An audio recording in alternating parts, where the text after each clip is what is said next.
Randy Robinson here at Life Today TV. I am very pleased to have one of the most brilliant Christian apologists, I believe, with me today.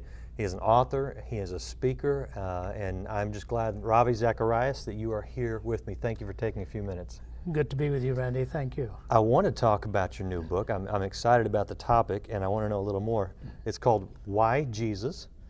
Yeah, we went through various different titles. I won't even mention all of them, but the sub-description, I think, is most important, although it's longer, harder to remember. The title is Why Jesus, and then it is Rediscovering His Truth in an Age of Mass-Marketed Spirituality. Yeah, so that's the content. That's the thing that caught my eye, is what is mass-market spirituality? What do you mean by that?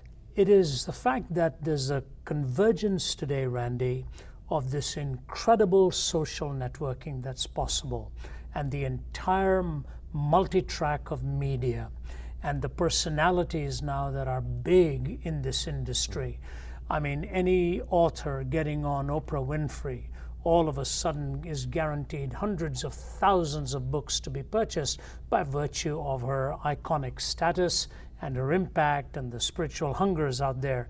So you've got the medium today disseminating all kinds of ideas, whether it was the book called The Secret, or you've got Eckhart Tolle, or you've got Gary Zukov. You've got these authors who are writing stuff that people are grabbing onto, and none of this would have been anywhere near as pervasive in its impact had it not been for the medium. So we're really talking about how the medium has shaped the receptivity and the mass dissemination of ideas, and then you've got the ideas coming in at the same time on the heels of tremendous amount of despondency in the culture and so on. So new attempts of spiritual experiences, new talk, new words, mantra, tantra, chakra, all these things which we grew up with are now supposed to be very sophisticated and esoteric, and big names are latching onto it. So it's the twin tracks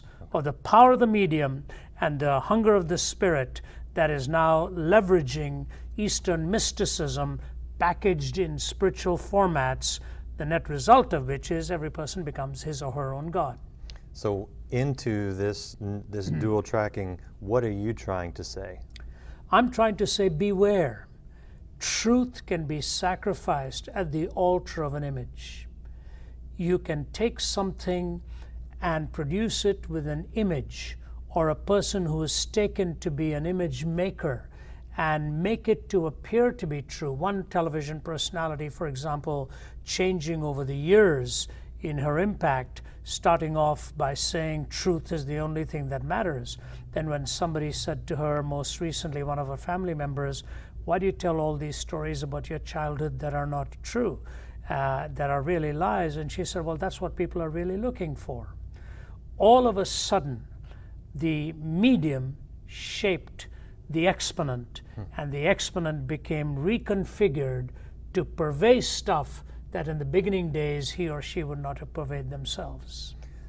So how do you overcome all this stuff with the truth of Jesus Christ? You know, when you think about it, the medium is here to stay. We're not going to get rid of it.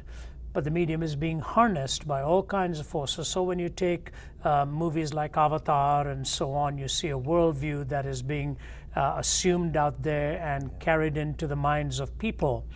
I think the Christian has to be able to engage people in discussion. That's a ready-made platform given to us, whether it's inception.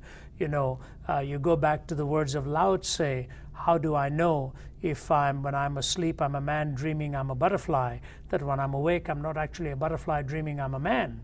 You know, this whole idea of the dream world and the real world is what Inception was all about too. Take these ideas that people are watching and imbibing, use it as an opportunity for intelligent discussion. Truth is ultimately a property of propositions. You don't talk about a scene as being true. You may talk about a scene as being beautiful or attractive or displeasurable in some way, but truth is primarily a property of statements. And so ultimately the image can distort, contort, and get you to believe things that are not true. It is in discussion and language that you ultimately offer truth and evaluate ideas, whether they are truthful or false.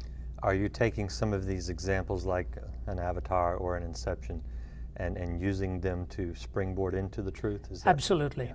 In fact, my first chapter is to look at Inception and Avatar and see exactly what it is that they are offering in their worldview and in their thinking.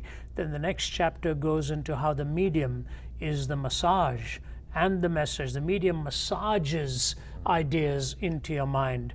You know, it was a long time ago that William Blake, the poet, talked about the eyes. He said, "This life's dim windows of the soul distorts the heavens from pole to pole and goads you to believe a lie when you see with or not through the eye.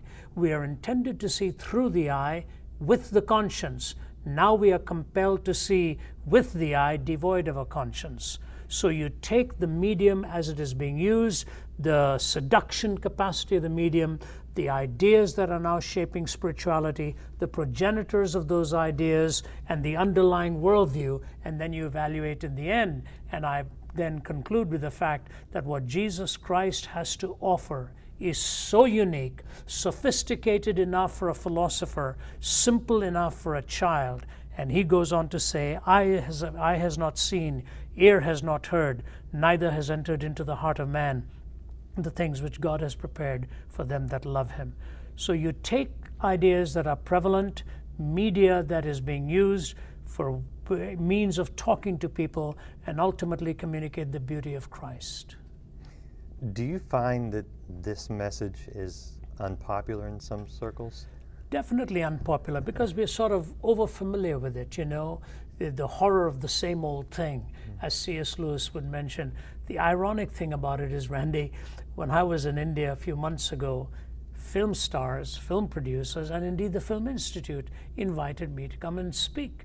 They're wide open to the Christian message out there. They've been through all this other stuff. So are we kind of trading in our movies, Bollywood and Hollywood trading ideas? You know, you go into a Western spa and they're offering all the Eastern herbal solutions. You go into an Eastern spa, they've got all the Swiss and American remedies.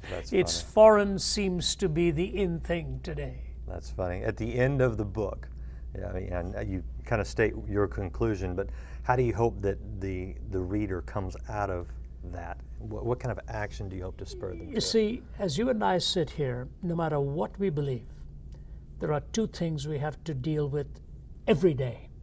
Every day, you deal with it, I deal with it. Pleasure and pain.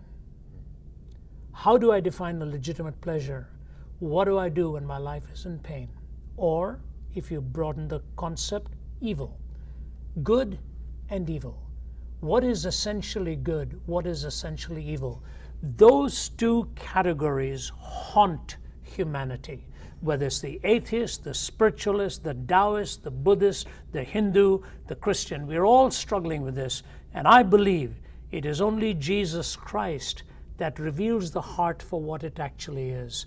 Last year in November of 2010, the BBC concluded a survey after many, many months, excuse me, and the question was asked, what is the one thing that is the number one problem of the world as you see it?